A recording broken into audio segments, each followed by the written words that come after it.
इस साहस कथा क्रॉनिकल्स में आपका स्वागत है, जहां हर कहानी होती है दिल को छूने वाली और रोंगटे खड़े कर देने वाली।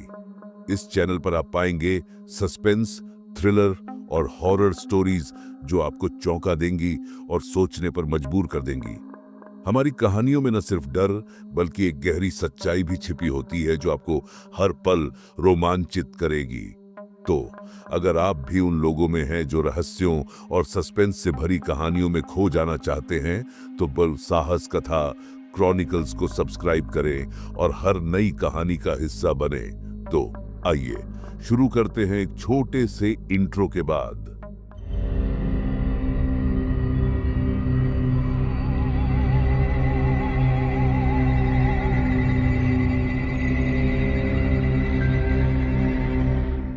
यह कहानी 1970 के आसपास की है। झारखंड के धनबाद जिले के पास स्थित एक छोटा सा गांव बलियाद। यह गांव अपने आप में बेहद शांत और साधारण था, लेकिन इसकी एक खास बात थी। यह झारखंड के प्रसिद्ध मैथन डैम के बेहद करीब था। मैथन डैम, जो अपनी खूबसूरती के लिए दूर दूर तक मशहूर है, पर्यटकों के लिए आकर्षण का केंद्र था। मैथन डैम के चारों ओर फैले प्राकृतिक दृश्य किसी जन्नत से कम नहीं लगते। हरी भरी पहाड़ियां, शांत झील और ठंडी हवाओं का एहसास लोगों को अपनी ओर खींचता था। हर साल हजारों लोग यहाँ पिकनिक मनाने और इसकी अद्भुत सुंदरता का आनंद लेने आते थे। परिवार, दोस्त और पर्यटक सभी यहाँ अपने खास पलों को यादगार बनाने के लिए आते।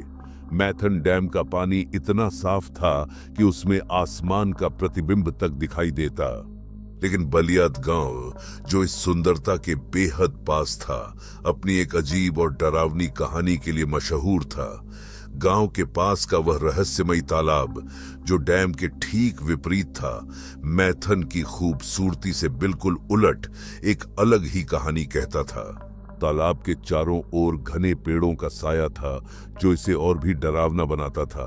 लोग कहते थे कि इस तालाब का इतिहास मैथन डैम जितना सुंदर नहीं, बल्कि बेहद भयावह था। गांव के बुजुर्गों का कहना था कि तालाब में कई अनहोनी घटनाएं हुई थीं। यहाँ जाने वाले लोगों को अक्सर किसी अनदेखी ताकत का सामना करना पड़ता था। मैथन डैम के खुले और खूबसूरत माहौल से निकलकर इस तालाब के पास आने पर ऐसा लगता जैसे आप किसी अलग ही दुनिया में कदम रख रहे हों। दिन में भी तालाब के पास जाने का साहस करना आसान नहीं था। उसकी रहस्यमयी शांति और पेड़ों के बीच से आती ठंडी हवाएं किसी अनकही कहानी की गवाही देती थीं। यह तालाब और बलियाद गांव मैथन डैम की चमक धमक से बिल्कुल अलग था। जहां मैथन डैम में लोग खुशियां मनाने और यादें बनाने आते थे, वहीं इस तालाब के बारे में सुनकर लोगों के चेहरे का रंग उड़ जाता था। उस रात की घटना ने इस तालाब को और भी डरावना बना दिया। जामताड़ा नाम के शहर से एक भव्य बारात बलियाद गांव आई थी। पूरे गांव में उत्सव का माहौल था। ढोल नगाड़ों की तेज आवाज चारों ओर गूंज रही थी। बारात का स्वागत बड़े धूमधाम से किया गया। रंग बिरंगी रोशनी से सजा पंचायत भवन और गांव का मैदान किसी त्योहार जैसा लग रहा था। लोग ढोल की थाप पर थिरक रहे थे। बच्चे, बूढ़े, औरतें, सबके चेहरे पर खुशी साफ झलक रही थी। इस बारात में 4 दोस्त भी शामिल थे, गणेश, राजेश, विनोद और गोलू। ये चारों अपने मजाकिया स्वभाव और मस्ती के लिए जाने जाते थे। जहां बाकी बाराती झिझकते हुए नाच गाने का आनंद ले रहे थे, वहीं ये चारों दोस्त पूरे जोश के साथ महफिल की जान बने हुए थे। ढोल की थाप पर उनकी मस्ती और कदमों की तेजी ने ऐसा समा बांधा था कि हर कोई उन्हें देखता ही रह गया। नाच गाने का सिलसिला चल ही रहा था कि गोलू ने अचानक हाथ जोड़कर मजाकिया लहजे में कहा, भाइयों और बहनों, अब पेट का भी ख्याल करना जरूरी है। मुझे भूख लगी है। गोलू की बात सुनकर बाकी दोस्त भी ठहाके मारने लगे। गणेश ने हंसते हुए कहा, सही कहा यार, नाचने से पहले जो एनर्जी थी वो अब खत्म हो गई। चलो खाना खाते हैं। चारों ने खाने की जगह का रुख किया। वहां बड़े प्यार से परोसा जा रहा भोजन देखकर सबका दिल खुश हो गया।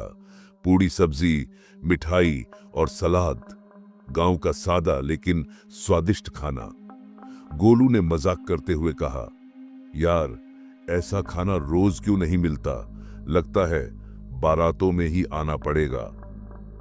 खाना खाने के बाद अब सोने की बारी थी। पंचायत भवन में बारातियों के लिए ठहरने की व्यवस्था की गई थी, लेकिन भीड़ इतनी थी कि जगह कम पड़ गई।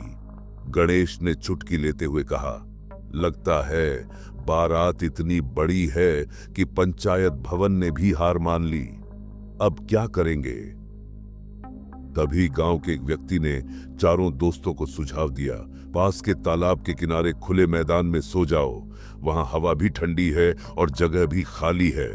गोलू ने तुरंत ताली बजाते हुए कहा, वाह, तालाब किनारे सोने का मजा ही अलग होगा। ठंडी हवा, खुला आसमान और शांत माहौल। चलो भाई, आज तो रिट्रीट वाला अनुभव लेंगे। लेकिन राजेश थोड़ा झिझका। उसने व्यक्ति से पूछा, तालाब के पास? वहां तो कोई बाराती नहीं जा रहा, क्या यह जगह ठीक है? व्यक्ति ने हल्की हंसी के साथ कहा, अरे भाई, रात का समय है, लोग यहाँ अंधविश्वासी हैं, इसीलिए वहां जाने से डरते हैं। लेकिन तुम लोग जवान हो, तुम्हें डरने की क्या जरूरत? राजेश थोड़ा अनमना हुआ, लेकिन गोलू ने माहौल हल्का करते हुए कहा, राजेश, तू तो हमेशा डरता रहता है। आजा, आज तालाब किनारे सुकून से सोएंगे, सुबह उठकर वहां की ठंडी हवा का आनंद लेंगे। चारों दोस्तों ने अपनी चादरें और गद्दे उठाए और तालाब की ओर चल पड़े। रास्ता शांत और थोड़ा अंधेरा था। तालाब तक पहुंचते पहुंचते चारों को एक अजीब सी सिहरन महसूस हुई। गोलू ने मजाक में कहा, लगता है यहाँ रात को असली रोमांच मिलेगा। चलो, ये तो हमारे लिए परफेक्ट जगह है। तालाब के पास का इलाका शांत और घने पेड़ों से घिरा हुआ था।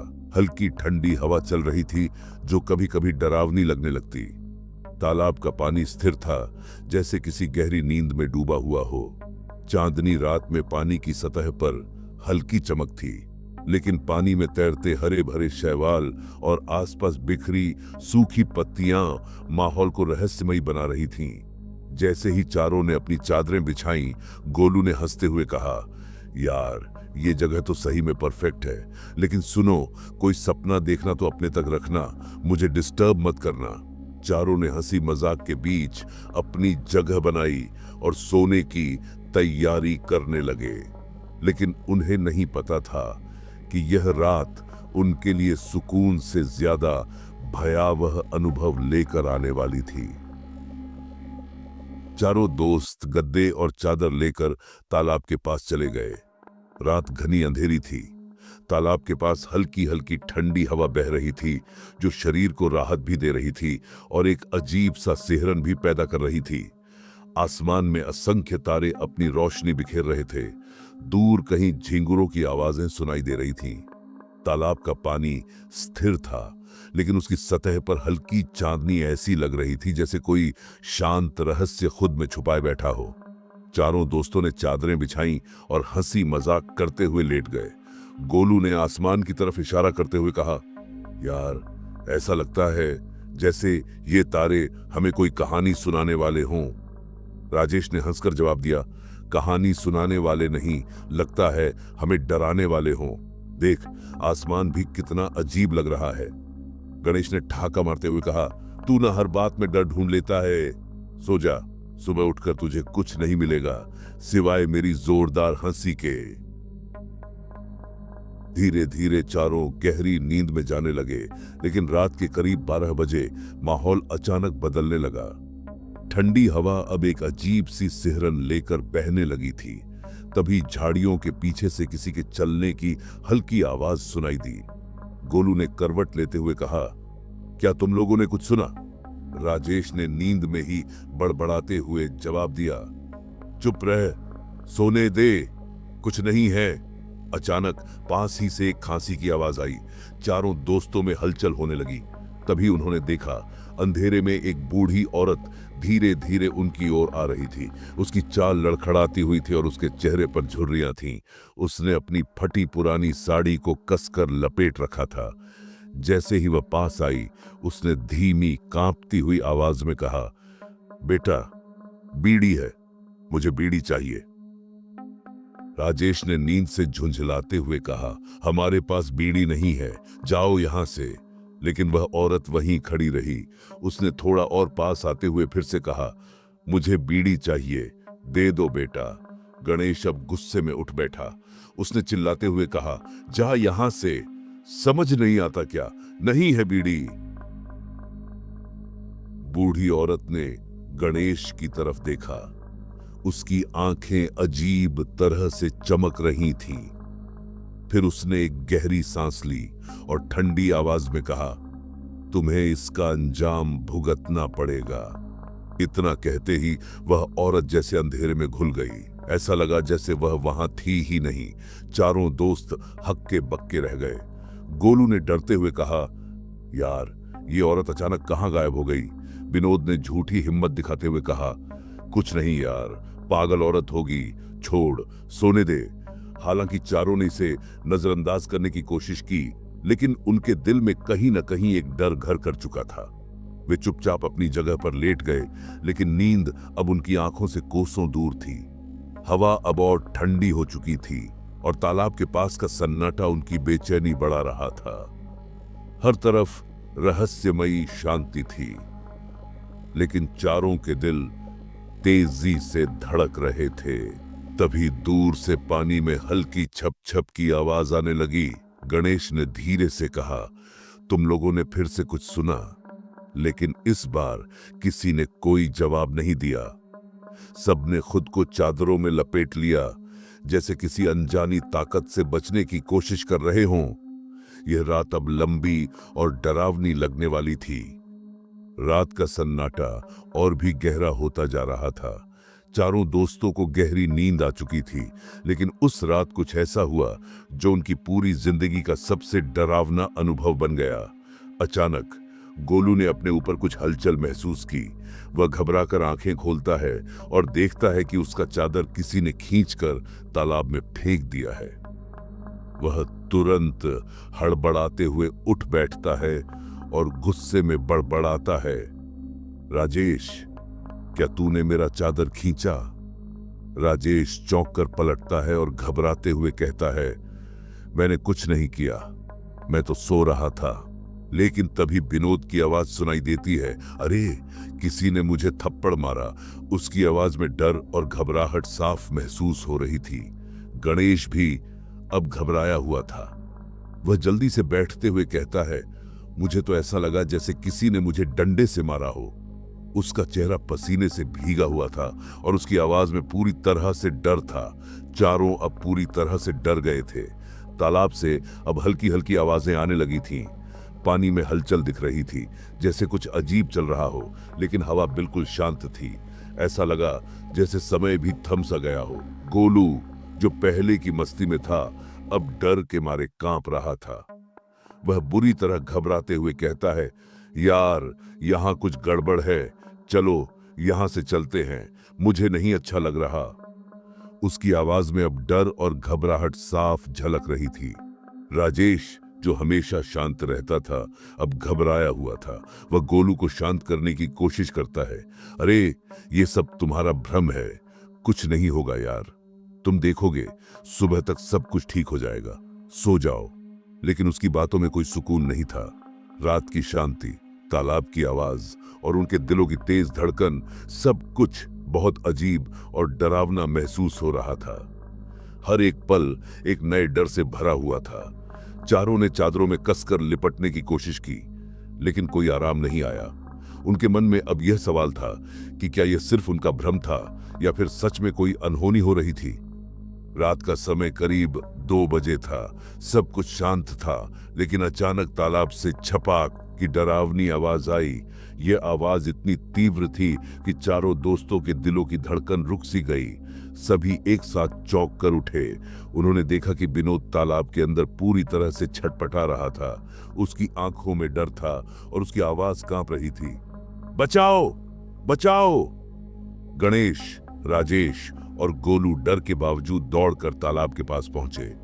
विनोद पानी में संघर्ष कर रहा था, जैसे कोई उसे खींचने की कोशिश कर रहा हो।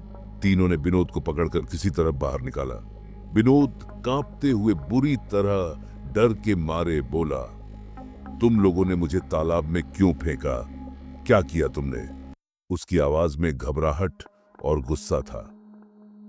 गोलू, जो अब तक डर से सहमा हुआ था, घबरा कर बोला, हमने कुछ नहीं किया, हम तो सो रहे थे विनोद। तुम्हें कैसे लगा कि हम तुम्हें तालाब में फेंकेंगे? तालाब के पास का माहौल अब पूरी तरह से भयानक हो गया था। हवा बहुत ठंडी हो गई थी और चारों दोस्तों के शरीर में झुरझुरी दौड़ रही थी। चंद्रमा के हल्के प्रकाश में तालाब का पानी भी बहुत अजीब सा दिख रहा था। वहां की खामोशी ने उनकी रूह तक को कांपा दिया। अब उन्हें महसूस हो रहा था कि यहां कुछ गलत था, कुछ ऐसा जो उनका कल्पना से भी परे था। डर के मारे उनके शरीर का खून जैसे थम सा गया हो। उन्होंने बिना कोई और बात किए उस खौफनाक जगह से भागने का फैसला किया। चारों बिना एक पल गंवाए तालाब से दूर भागकर पंचायत भवन की ओर दौड़े। उनके कदम तेजी से उठ रहे थे, जैसे उनकी जान पर बनाई हो। उन चारों के दिलों में अब एक ही ख्याल था, वे उस रहस्यमयी और डरावनी रात से किसी भी हालत में बाहर निकलना चाहते थे। सुबह होते ही चारों दोस्तों ने यह घटना गांव के बुजुर्गों को बताई।